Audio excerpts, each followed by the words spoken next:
Hello and welcome to Bizcommunity's inaugural conversation aimed at future-proofing the South African advertising, marketing and media industry, made possible by ACA, Association for Communications and Advertising. I'm your host, Rutendo Nyamuda, and I'll be hosting a series which will be looking at the current and future impact of the creative advertising and marketing sector on the economy. A recorded version of this webinar will be available on Bizcommunity and on YouTube on demand, as well as on the Biz Takeouts podcast. If you are watching with us, definitely share your comments with us, as we'd love to hear from you. And if you're on social media, please make use of the hashtag BizACACaresCovid-19. So today's topic is liquidity and the economics of the advertising industry. And kicking off the series today will be Thabang Skwambane, the Group MD of FCB and Hello Computer. And he was also included in the top 100 of the world's most creatives. And we're going to be in conversation with Robbie Brozin, the co-founder of Nando's. And as you know, Nando's is a global household name and a perfect example of how creativity, investment in the arts, and celebrating one's own culture can generate liquidity. So welcome to you both, and thank you so much for joining me today. Great pleasure. Thanks for having us. Yeah, absolute pleasure. So Thabang, in the recent ACA webinar, you mentioned the topic of liquidity, which doesn't seem much like the usual term you would hear from a creative advertising person such as yourself. Can you first of all explain what you meant by this term liquidity, and what does it mean to provide liquidity, and why is it important for businesses right now? Sure. I'm a former banker, so I'm going to avoid giving you the formal answer to that question.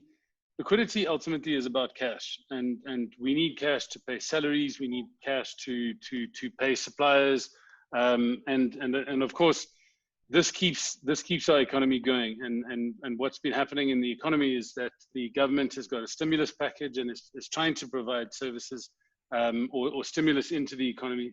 What SARS-CoV-2 or COVID-19 has done is put us under such immense pressure from an economic point of view, because we had to lock down the country to prevent the transmission of the disease. What has happened then is it meant that a lot of people would struggle then to pay for services and again also put pressure on their businesses to pay their staff. And what the government is also doing is reducing interest rates, which obviously improves the people's abilities to repay debt, which releases some of that cash that they might have in their pockets on a monthly basis. So effectively, liquidity is about cash and cash flow and then your ability to pay. And it's such an important aspect of business that it's the lifeblood of business, really.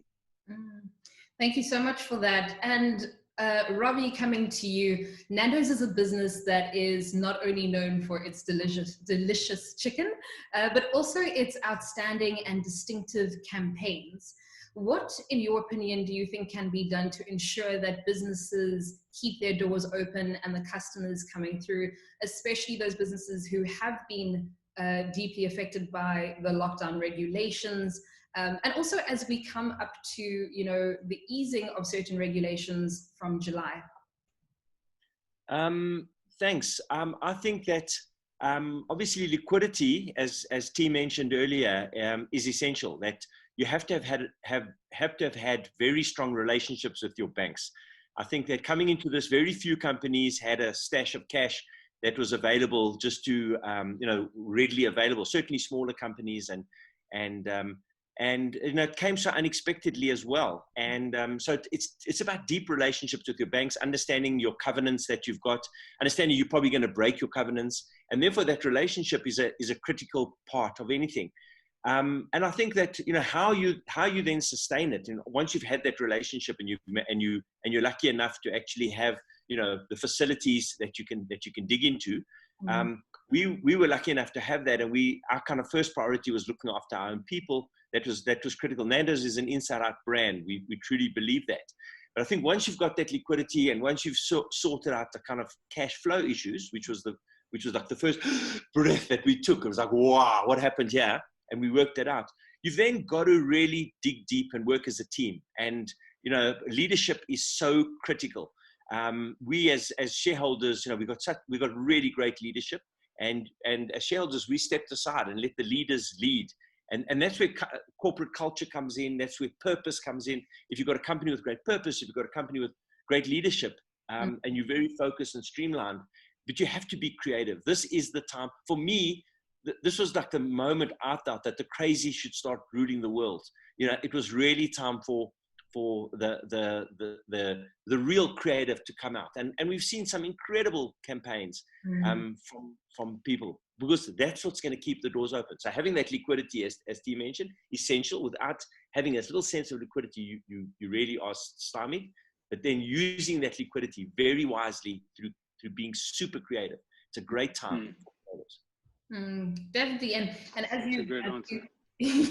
as you mentioned, like there is this emphasis on doing things differently as well. And there's certainly a big emphasis on people thinking about solidarity, sustainability, purpose, as you've mentioned, and some sectors might even have to adapt and bring on new methodologies and processes themselves. For both of you, and I guess we'll just start with Robbie, where do you think is the best place to kind of start for companies when it comes to these aspects? I think it's broken up into a couple of things, but I think first is purpose, is really understanding your purpose, your company's purpose, and understanding that it's going to be a much different world, which is going to be a very strong, meaningful world, much more meaningful world. I think it's going to be a gentler world, hopefully a lot gentler, and a lot more, there's going to be a lot more social kind of a business for social good, which I think is really essential. So I think that's going to happen. And so the company's really got to dig into their DNA and their soul of the brand and understand that. But then technology as a second thing has to play a big part. Just facilitating in our industry, for example, technology we have to embrace it properly and really understand it deeply. And I think those are going to be the two big game changers. Very interesting. And for you, Thabang, what are your thoughts on this? Listen, I just want to, Robbie talks about relationships and trust. And I just wanted to continue with that, because, you know, when you've got a great relationship and you trust your partners, and now more than ever, we have to trust each other, especially at a really difficult time on the planet. I think there's so many different issues going on. But more importantly, right now, when you trust each other, you're transparent. You share a lot more of what you are about as a business, and what you're going through and what's happening for you. An example is just, you know, a conversation with a client, saying to them, you know, guys, we're all under pressure here. What can we do together? Don't let's, you know, cancel contracts or do things like that.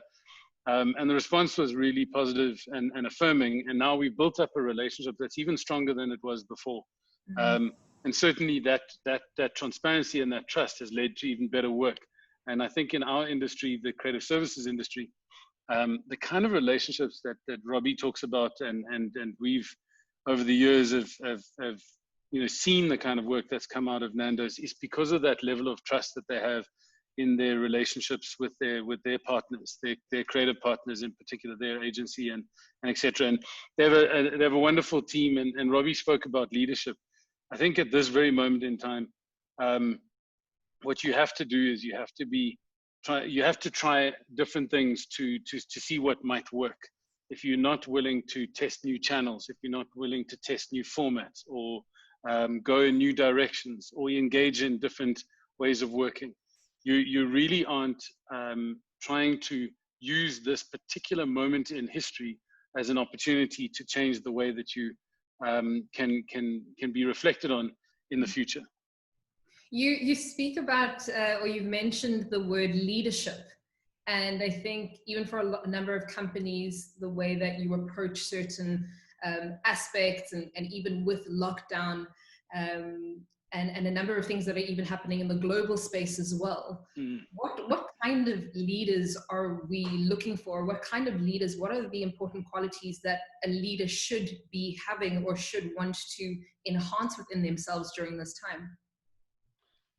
If I could answer that, you know, right now, what we really, really need in this world are leaders who are not just, display a certain type of trait, a leadership trait, because you can have that command style leadership and dictate what goes on. I think the most important aspect we need now is an adaptive leadership quality. This has never been, there's no person alive today that has experienced in what is going on right now. They don't know how this global pandemic will play out. They don't know what the results is going to be. And there's nothing that you could do that the management textbooks could teach you as to how to manage the situation. Mm-hmm. We can only use our best guess. And then we'll deal with the results of that and we'll adapt. And then we'll continue to do that over and over again until we get through this. And we will get through this. Somewhere or another, we're going to get through this. And with all the other issues going on, it is also about people who are adaptive, that are able to reflect on their role in society. So talk about Black Lives Matter, for example. Right now, it's the kind of leader that is self-reflective, that is able to then adapt, to be able to say, how have I played a role in manifesting discrimination or bigotry in the world? And it's that kind of leader that will rise up to the top in our new society, in the new way of working, and our new experience of the world as it is at the moment. Very, very important. Thank you so much for that. I completely agree with you as well in terms of the adaptability of a leader. Robbie, do you feel the same way when it comes to leadership and the adaptability? The only thing I'd like to add, I completely agree with what T said there. The only thing I'd like to add is you've got to be optimistic.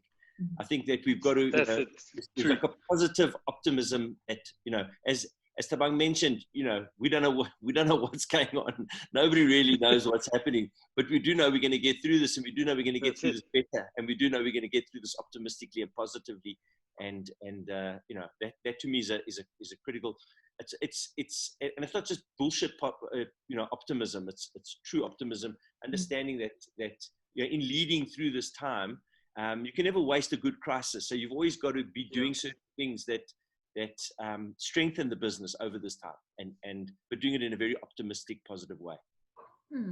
Rutendo, I just want to reflect on a thing. Robbie and I were having we decided we were going to have a social distance drink of a video call. So we poured ourselves a whiskey, and I asked him how things were going and how he felt about what was happening. And this was right near the beginning of the lockdown, level 5. And Robbie was so optimistic that if it wasn't at that point in time, I was semi-optimistic, but I was also I was anxious, I was worried, I was concerned. But it was that level of optimism, and I have to just say, up front and to everyone, when you feel that infectious optimism, which isn't bullshit, like Robbie said, it really does take your people forward. And what it did for me at that point, just to share with everyone, what it did for me is it gave me the level of optimism to go back into the business, my business, and with my people. And I've also got a phenomenal leadership team.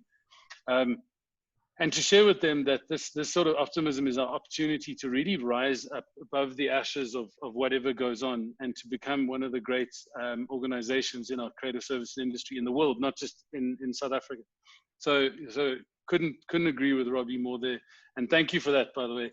I needed both the whiskey and the optimism. I fed on you, let me tell you. As I always do. I've still got your roll your own. You gave that to me. There you go. Well, you can't do that anymore.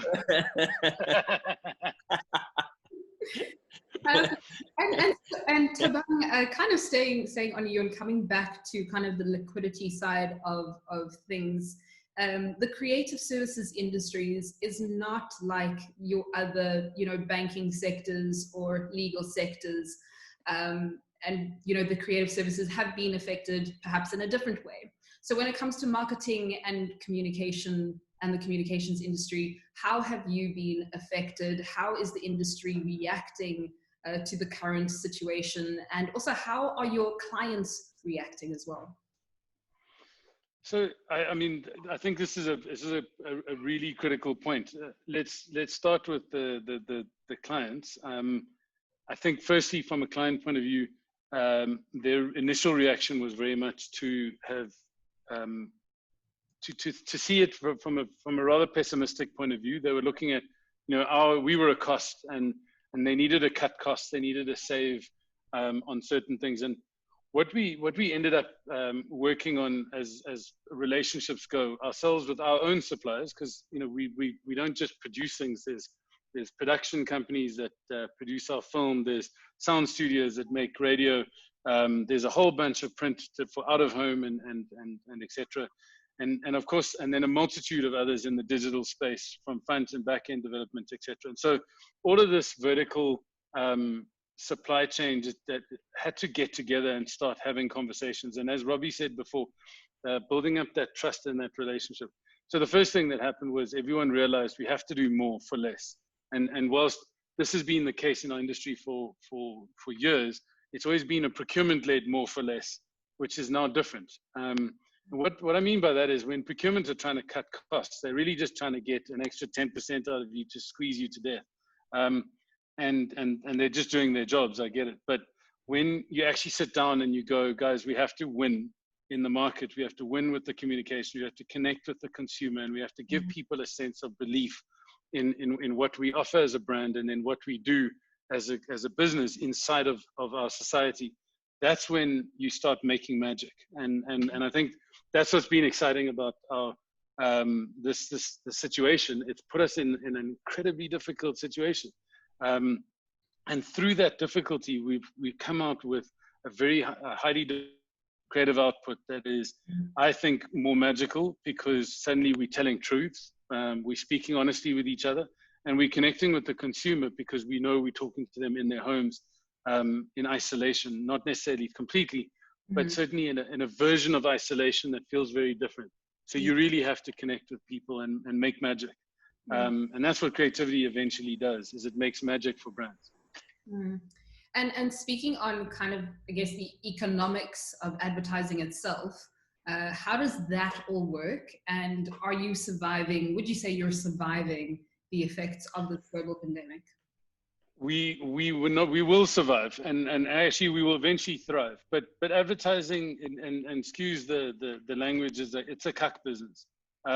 Very few people would want to invest in advertising because our margins are tight. We have to run an extremely tight ship in order to actually make money. It's not like the old days, like the Mad Men series and etc. But certainly what we've got is, and the reason why we're in the industry is because of because of the people. Two, because it's a wonderful joy. It's a joyous experience to actually sit in a room with creatives and experience this thing that comes out of their brains, and to be a part of that is it's inspiring, and that's what gives me the optimism. I think with the kind of people that are the crazies, as Robbie put it, and Apple would have told you from years back in their ad, it's the crazies, and that's what I love from being a banker, to being in this industry. Working with the crazies of creative is a true joy, and I think that's what's going to really take this country forward. I think that once you see the crazies come out, you'll be joyed, you'll be buoyed, and you'll actually come out thinking this country is going to come out on top. I really like that. The crazies, we're going to relabel creatives the crazies. And Robbie, for you as a business owner, how do you approach your relationship with agencies or with agency, and how do you get the best work from them? How have you continuously gotten the best work from them over the years, actually? Well, so as the business owner, we've got our best work by having the best marketing directors. And a guy like Doug Place, who's our marketing director, is exceptional. I love him. I mean, he is just so good. And through Doug, he creates the relationship with the agencies. I think we've got a really good relationship with M&C Saatchi. Mike Abel is a great guy, but Doug is the guy. Together they create the magic. And Doug understands our vision. He understands the culture. He understands the purpose.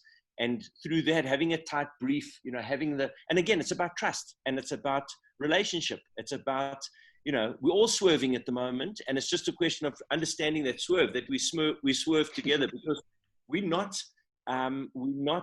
no one is immune to what's going on. The kind of the kind of crazy thing that I felt was that we've all got fear in our eyes at the moment. When you're the only one that created your own crisis, or you in your own personal crisis, you got fear in your eyes, and everyone around you has it. This crisis, we've all got fear, and it's a question of how we all manage that fear together, which is actually a very special place to be.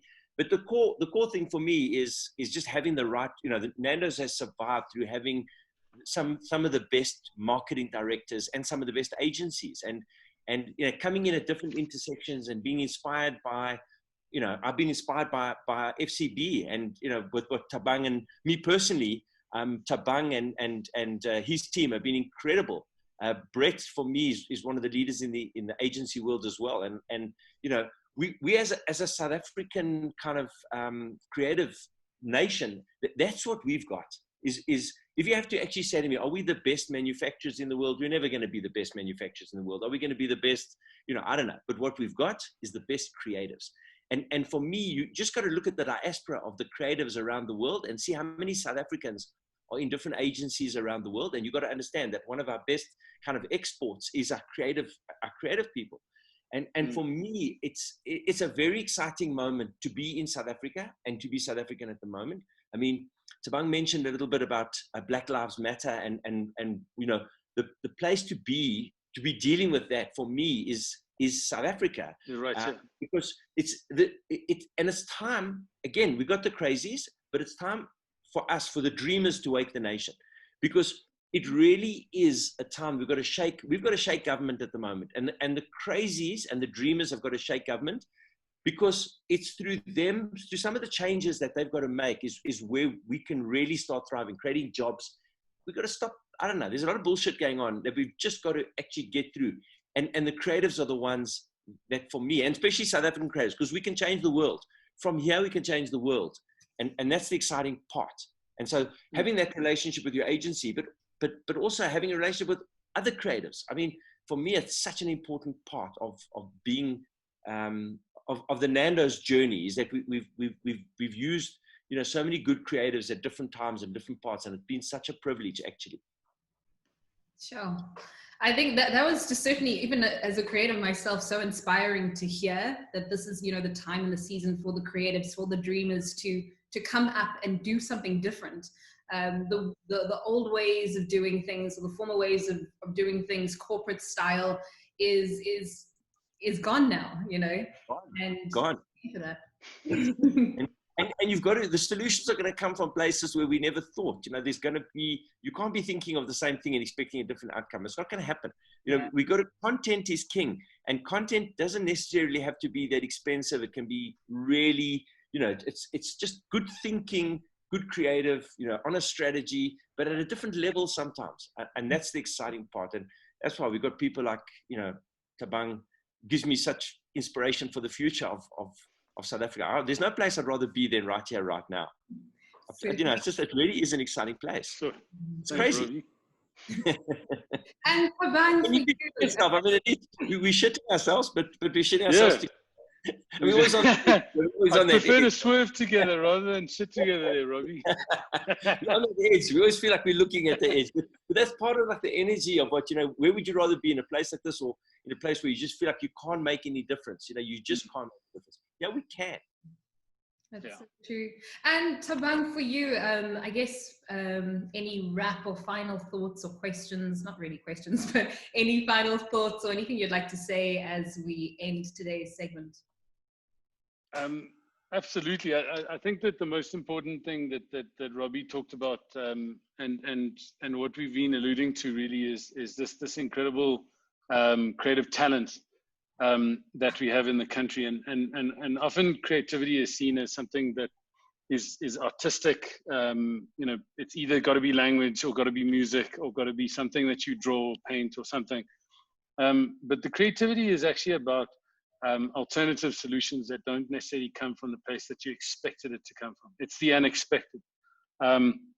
It's the thing that you didn't see before, couldn't see it from that same angle. And I think that's how you would sort a problem like the systemic racism out, for example. And I think that's where this country has got the best opportunity. South Africa and the African continent can offer the world a real view on how to change perspectives in a unique and natural way. We have that ability, and we've done it before as a country, and we've confronted massive issues and challenges, and now is the time for us to do so again. So from a personal perspective, I think that if I can appeal to the members of both the marketing fraternity on the business side, if I can appeal to the members of the creative industry, services industry, let's not give up hope. Let's stay focused. Let's also try and really look inside ourselves at as Robbie put it, the fear that we all need to confront in ourselves, both with the pandemic as well as with our role in society. And let's really step up as a group of people together to fix the problems that we created ourselves. We really did create these problems ourselves, and now we can get ourselves out of it. We didn't necessarily ask for a global pandemic, but it's here. And now we just need to find the solutions. Thank you. Thank you so much for that. And Robbie, any final thoughts before we wrap today's session? I do. I've got two thoughts. One is taking T's words on relationship and trust, I think is critical. This is the time really to understand your kind of people around you, the special people around you, and build on those relationships. It wasn't a time really, it is a time to build on relationships, but coming into this pandemic, you had to have your relationships pretty much firmly in place. How you treat people over this time is also going to define you, how you're going to be perceived later. But I think the one thing that I would urge all creatives to do, and everybody, is to read the preamble to our Constitution. Because when you read that preamble and you understand what we as a nation have gone through and how that Constitution was negotiated and how it was collectively negotiated by so many people, and actually it's not a big document, it's a one-pager, it's a proper kind of my document, one-pager. But it's given me such comfort to understand, you know, what our potential is and what the responsibility we have to next generations to take that flame and pass it on. So, you know, reading the preamble for me is like essential reading over this time. It's comforting, it's therapeutic, but it also understands the past, and it also is a very good guideline to the future. And I think if you add that all together, and then from that, you know, unleashing the crazies and the dreamers, we're going to come out of this in a very, very good way. I think. I mean, it's a special time and a special place, and it's not easy, but it's, you know, it is what it is. You've got to deal with it. Can I help you there with it, because it's literally one of my favorites. It starts with we the people. It talks about the injustices of the past. Yeah. It talks about justice and freedom. I forget how it's worded at that point, but it asks for respect for those who've worked and live and build on it. And then finally, it talks about a belief that this country, South Africa, belongs to everybody. And what it does is it belongs to everybody, but it unites us in our diversity. And I think at this very moment in time, Robbie, this is the most powerful document and the most powerful statement that anyone can make. And thank you for that. Thank you for reminding me. It's one of my favorites. No, sure. And it says, you know, it also says to build a united and democratic South Africa, able to take its rightful place as a sovereign state in the family of nations. So it gets us back into the world, which is such an important thing. We've got to have the vision that we are world class. And I mean, the creatives are world class. But special thank you to both of you for joining today for today's inaugural conversation, Bizcommunity's inaugural conversation aimed at future-proofing the South African advertising, marketing, and media industry, made possible by the ACA, Association for Communications. And thank you, Thabang, Skwambane, and to Robbie Brozin for speaking about liquidity and the economics of advertising. To everybody watching, you can also catch this on Biz Community and on YouTube, as well as the Biz Takeouts podcast. Thank you so much.